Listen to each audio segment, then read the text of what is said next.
परिचय। मीरा, जैसे कि हम पहले ही चर्चा कर चुके हैं कि आधुनिक जीव वर्गीकरण का मूल कैरोलस लिनियस के कार्यों में है, जिन्होंने प्रजातियों को उनके सामान्य शारीरिक विशेषताओं के अनुसार वर्गीकृत किया। 5 किंगडम वर्गीकरण के अनुसार सजीवों को निम्न समूहों में वर्गीकृत किया गया है: मोनेरा, प्रोटिस्टा, कवक, पादप और जंतु। हम पहले ही मोनेरा जगत के बारे में चर्चा कर चुके हैं। अब हम प्रोटिस्टा तथा कवक के बारे में चर्चा करेंगे।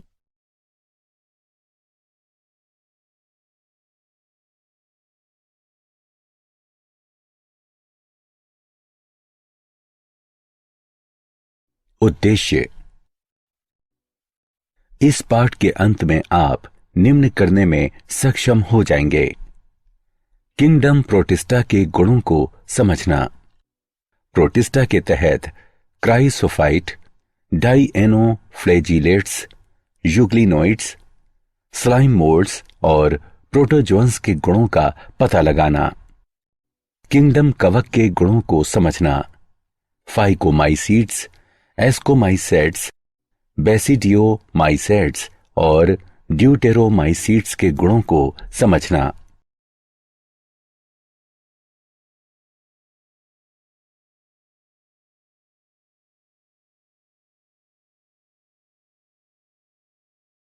Kingdom protista. प्रोटिस्टा यूकेरियोटिक सूक्ष्म जीवों का विविध समूह है। सभी एक कोशिकीय यूकेरियोटों को प्रोटिस्टा के अंतर्गत रखा जाता है, लेकिन इस जगत की सीमाएं अच्छी तरह से परिभाषित नहीं हैं। प्रोटिस्टा शब्द को सर्वप्रथम अर्नस्ट हैकल ने 1866 में प्रयोग किया था। प्रोटिस्ट या तो एक कोशिकीय हैं या वे बिना विशेष ऊतकों के बहुकोशिकीय सरल संगठन हैं। ये सरल कोशिकीय संगठन प्रोटिस्ट को अन्य यूकेरियोटों जैसे कि कवक, जंतु और पौधों से अलग करता है। यूकेरियोट होने के कारण प्रोटिस्ट कोशिका के शरीर में सुपरिभाषित नाभिक और अन्य झिल्ली युक्त अंग होते हैं। कुछ में फ्लैजिला या सिलिया होते हैं। प्रोटिस्ट कोशिका संलयन और युग्मनज गठन की प्रक्रिया द्वारा अलैंगिक और लैंगिक प्रजनन करते हैं। प्रोटिस्ट जल जैसे कि किसी भी तरल वातावरण में रह सकते हैं। शैवाल जैसे कई प्रोटिस्ट प्रकाश संश्लेषक होते हैं और प्लवक के रूप में विशेष रूप से समुद्र जैसे परितंत्र में महत्वपूर्ण प्राथमिक उत्पादक होते हैं। अन्य प्रोटिस्ट जैसे कि किनेटोप्लास्टिड्स और एपिकोम्प्लेक्सा मानवों में मलेरिया और नींद की बीमारी जैसे गंभीर रोगों के लिए जिम्मेदार हैं। उन्हें प्रोटिस्ट के तहत क्राइसोफाइट, डाइएनोफ्लैजिलेट्स, यूग्लिनोइड्स, स्लाइम मोल्ड्स और प्रोटोजोन्स में विभाजित किया जा सकता है।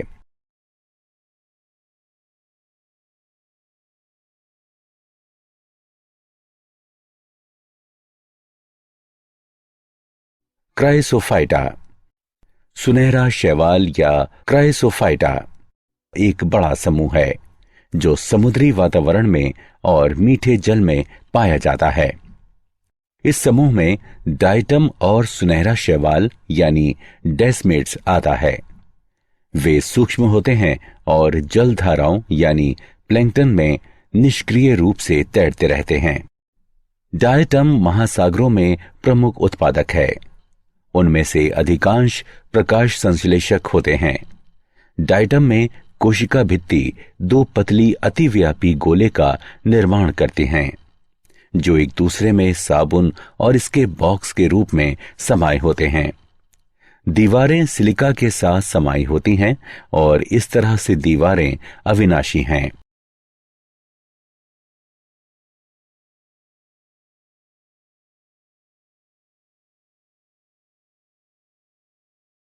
डाइएनोफ्लैजिलेट्स।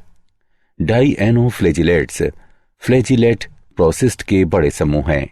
उनमें से लगभग आधे प्रकाश संश्लेषक होते हैं और डाइटम के बाद यूकैरियोटिक शैवाल के सबसे बड़े समूह का निर्माण करते हैं। अधिकांश समुद्री प्लावक होते हैं, लेकिन वे सामान्यतः मीठे जल में भी वास करते हैं। उनकी कोशिकाओं में उपस्थित पिगमेंट्स के कारण वे पीले, हरे, भूरे, नीले या फिर लाल दिखाई देते हैं। कोशिका भित्ति के बाहरी सतह पर कठोर सेलुलोज की प्लेट होती है। उनमें से अधिकांश के 2 फ्लैजिला होते हैं, जो प्लेटों की भित्ति कुंड में एक अनुदैर्ध्य और दूसरा उसके लंबवत होते हैं।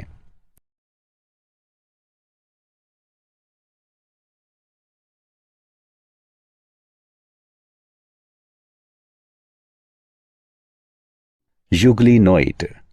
यूग्लिनोइड फ्लैजिलेट्स समूह के सबसे प्रसिद्ध समूह हैं, जो सामान्यतः कुछ समुद्री और एंडोसिम्बियोटिक सदस्यों के साथ मीठे जल में पाया जाता है, विशेष रूप से जब ये कार्बनिक पदार्थों से भरपूर होते हैं। कोशिका भित्ति के अलावा उनमें प्रोटीन युक्त परत होती है, जो झिल्ली यानी पेलिकल कही जाती है, तथा जो उनके शरीर को लचीला बनाती है। उनमें 2 फ्लैजिला, एक छोटी और एक लंबी होती है। अधिकांश यूग्लिनोइड में क्लोरोप्लास्ट होते हैं और प्रकाश संश्लेषण द्वारा ऊर्जा का उत्पादन करते हैं, लेकिन अन्य फेगोसाइटोसिस या विसरण द्वारा ग्रहण करते हैं। हालांकि सूर्य के प्रकाश की उपस्थिति में वे प्रकाश संश्लेषक होते हैं, किंतु सूर्य के प्रकाश की अनुपस्थिति में अन्य छोटे जीवों का शिकार कर वे परपोषी की तरह व्यवहार करते हैं। दिलचस्प बात यह है कि यूग्लिनोइड के पिगमेंट्स उच्चतर पौधों में विद्यमान पिगमेंट्स के समान होते हैं। उदाहरण यूग्लिना।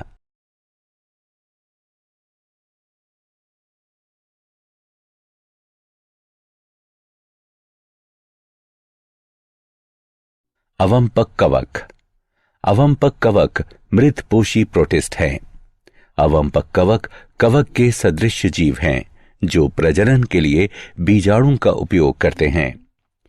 कुछ अवंपक कवक के जीवन चक्र के दौरान वे जिलेटिन के हिस्से के रूप में प्रतीत होते हैं, इसलिए इसका नाम अवंपक है। अवंपक कवक सारी दुनिया में पाए जाते हैं और वैसे सूक्ष्म जीवों का भक्षण करते हैं जो मृत पादपों में निवास करते हैं। आमतौर पर ऐसे जीव मिट्टी, लॉन और सामान्यतः पर्णपाती वनों में पाए जाते हैं। उष्ण कटिबंधीय क्षेत्रों में वे भी पुष्पण, फल पर और वायवीय स्थितियों में सामान्य हो जाते हैं। उदाहरण पेड़ के मंडप में, शहरी क्षेत्रों में वे गीली घास पर या गटर में कवक पत्ती में भी पाए जाते हैं। अधिकांश अवंपक कवक कुछ सेंटीमीटर के भी छोटे होते हैं, लेकिन कुछ प्रजातियां आकार में कई वर्ग मीटर और द्रव्यमान में 30 ग्राम तक पहुंच सकती हैं। कई के रंग पीले, भूरे और सफेद होते हैं। पृथ्वी के समशीतोष्ण क्षेत्रों के वनों में प्राकृतिक रूप से एवं कक्षाओं और प्रयोगशालाओं में सबसे अधिक पाए जाने वाले अवंपक कवकों में पीले फायसारम पोलीसेफलम हैं।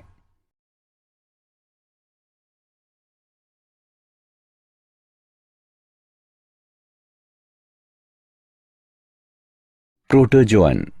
प्रोटोजोआ या कोर्नेलियस प्रोटोजोअन को ग्रीक शब्द से लिया गया है, जिसमें प्रोटॉन का अर्थ प्रथम, जोआ यानी जंतु है। इसका एक वचन प्रोटोजून है। ये सूक्ष्म जीव होते हैं जिसे एक कोशिकीय यूकैरियोट्स के रूप में वर्गीकृत किया जाता है।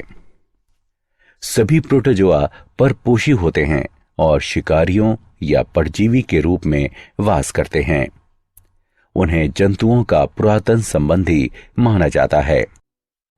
प्रोटोजोआ के 4 मुख्य समूह हैं: अमीबीय, समुद्री, कशाभी और पक्षमाभी। अमीबीय प्रोटोजोआ स्वच्छ जल, समुद्री जल या नम मिट्टी में रहते हैं। वे अमीबा की तरह सूडोपेडिया यानी नकली पैर को बाहर निकालकर गति करते हैं तथा अपना शिकार पकड़ते हैं। समुद्री प्रोटोजोआ के बाह्य कवच सिलिका से निर्मित होते हैं। उनमें से कुछ जैसे कि एंट अमीबी परजीवी होते हैं। कशाभी प्रोटोजोआ या तो मुक्त रहते हैं या परजीवी होते हैं। उनमें कशाभ होता है। परजीवी प्रोटोजोआ निद्रालु रोग उत्पन्न करते हैं। उदाहरण ट्राइपैनोसोमा। पक्षमाभी प्रोटोजोआ जलीय तथा अत्यंत सक्रिय गति करने वाले जीव होते हैं, क्योंकि उनमें हजारों पक्षमाभ उपस्थित होते हैं। उनमें एक गुहा यानी गलेट होती है जो कोशिका की सतह के बाहर खुलती है। पक्षमाभों की लयबद्ध गति के कारण भोजन से युक्त जल गलेट के अंदर चला जाता है। उदाहरण पैरामीशियम। स्पोरोजोआ इस समूह में विविध जीव आते हैं जिनके जीवन चक्र में संक्रामक बीजाणु जैसी अवस्था होती है। इनमें सबसे कुख्यात प्लाज्मोडियम यानी मलेरिया परजीवी है, जिसका मानव की आबादी पर बुरा आघात पड़ता है।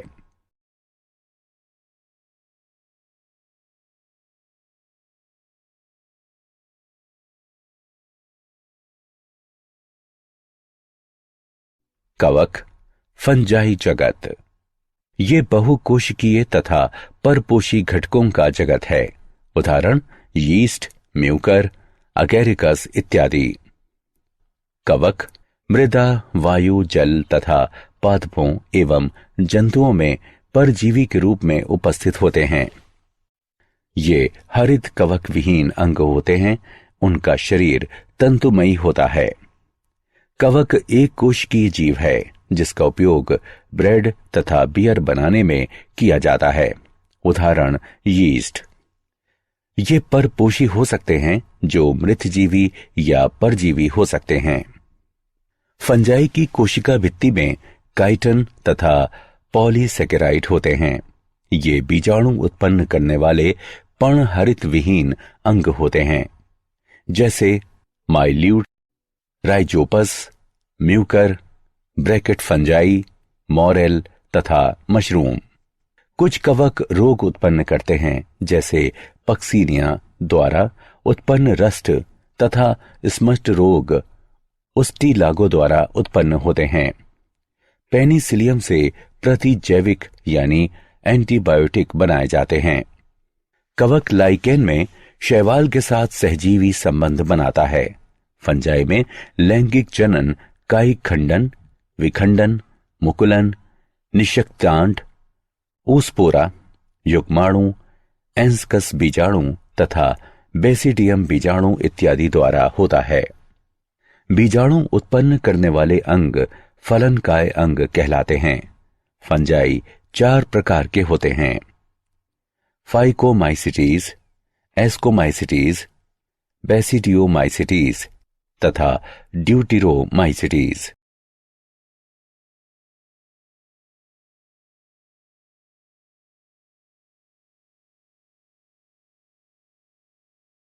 फाइकोमाइसिटीज। फाइकोमाइसिटीज जलीय आवासों, नम और सीलन वाले स्थानों में सड़ी गली लकड़ियों पर अथवा पादपों पर अविकल्पी परजीवी के रूप में पाए जाते हैं। माइसीलियम अपटीय एवं कोइनोसाइटिक होता है। कुछ सामान्य उदाहरण म्यूकर, राइजोपस तथा अल्बुको है।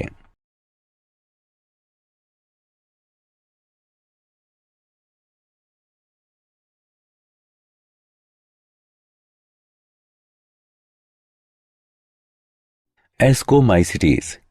एस्कोमाइकोटा फंजाई जगत का एक विभाजन या संघ है तथा डिकारिया उपजगत है। इसके सदस्यों को सामान्यतः थैली फंजाई भी कहते हैं। 64,000 प्रजातियों से अधिक के साथ फंजाई सबसे बड़ा संघ है। इस फंगल समूह की परिभाषित विशेषता एस्कस है, जिसे ग्रीक शब्द यानी एस्कोस से लिया गया है, जिसका अर्थ थैला अथवा वाइन स्किन है, जो एक सूक्ष्म लैंगिक संरचना है जिसमें गतिहीन बीजाणु, जिसे एस्कोस्पोर कहते हैं, का निर्माण होता है। वे मृतजीवी, अपघटक, परजीवी अथवा शमलरागी यानी गोबर पर उगने वाले होते हैं। माइसीलिया शाखित एवं पटीय होते हैं।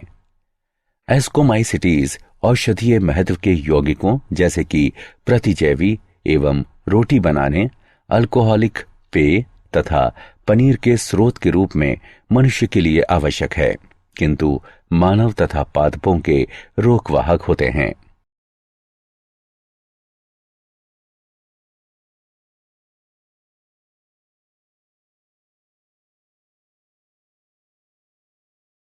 बेसिडियोमाइसिटीज। बेसिडियोमाइकोटा, जो फंजाई जगत के अंतर्गत एस्कोमाइकोटा के साथ दिकारिया उपजगत, जो उच्चतर फंजाई कहलाता है, दो वृत्त संघों में से एक है। बेसिडियोमाइकोटा के अंतर्गत mushroom, puffball, stinkhorn, bracket fungi, अन्य polypore, jelly fungi, boletes, chanterelles, earthstars, smut, bunts, rust, दाप्रण यीस्ट तथा मानव रोगवाहक यीस्ट क्रिप्टोकोकस आते हैं। वे परजीवी के रूप में मृदा में, लट्ठे में तथा पेड़ के ठूंठ पर तथा जीवित पेड़ों पर उगते हैं। उदाहरण रस्ट तथा स्मट। माइसिलियम शाखित एवं पटीय होते हैं। बेसिडियोमाइकोटा तंतुमयी फंजाई है, जो यीस्ट का निर्माण करने वाले फंजाई को छोड़कर बाकी सभी हाइपा से निर्मित होते हैं। बेसिडियोपोर बेसिडियम यानी बहुवचन बेसिडिया, इन पर बाह्यता उत्पन्न होते हैं। बेसिडिया फल वाले पौधे के शरीर में व्यवस्थित होते हैं, जिसे बेसिडियोकार्प्स कहते हैं। इसके कुछ सामान्य सदस्य अगेरिकस यानी मशरूम, उस्टिलागो यानी स्मट तथा पक्सीनिया यानी रस्ट फंजाई हैं।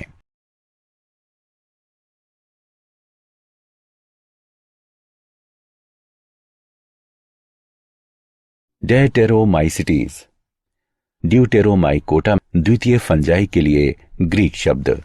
इसको कभी किंगडम फंजाई का औपचारिक संघ समझा जाता था। इसकी लगभग 25,000 प्रजातियां हैं, जिसका वर्गीकरण ड्यूटेरोमाइकोटा में किया जाता है। फंजाई इम्परफेक्टी अथवा इम्परफेक्ट फंजाई, जो ड्यूटेरोमाइकोटा के नाम से जाना जाता है, फंजाई है। वैसे फंजाई जो प्रतिजैविक पेनिसिलिन को उत्पन्न करते हैं तथा जो एथलीट फूट तथा यीस्ट में संक्रमण उत्पन्न करते हैं, इम्परफेक्ट फंजाई हैं। इसके कुछ सदस्य मृतजीवी अथवा परजीवी होते हैं, जबकि उनमें से अधिकांश कूड़े का विघटक होते हैं, जो द्रव्य चक्रण में सहायता करते हैं। इसके कुछ उदाहरण उल्टरेनियम, कोलेटोट्राइकम तथा ट्राइकोडर्मा हैं।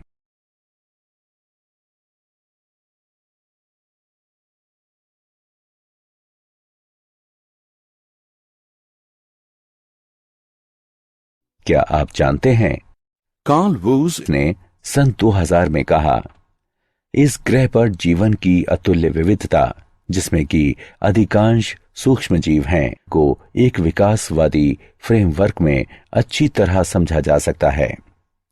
कार्ल वूज ने नवंबर 2000 में विज्ञान का नेशनल मेडल जीता।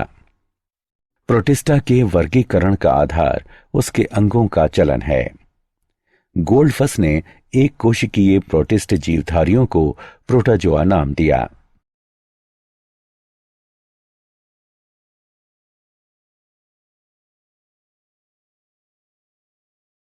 सारांश।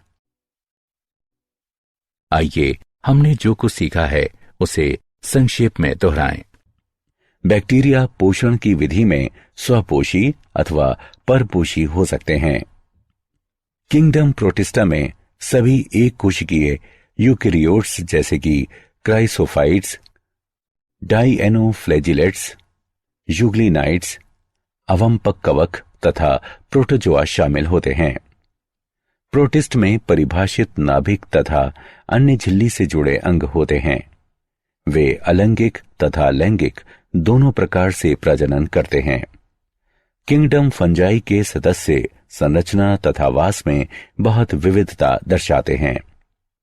अधिकांश फंजाई पोषण के अपने ढंग में मृत्युजीवी होते हैं। इस किंगडम के अंतर्गत 4 वर्ग फाइकोमाइसिटीज, एस्कोमाइसिटीज, बेसिडियोमाइसिटीज तथा ड्यूटेरोमाइसिटीज आते हैं।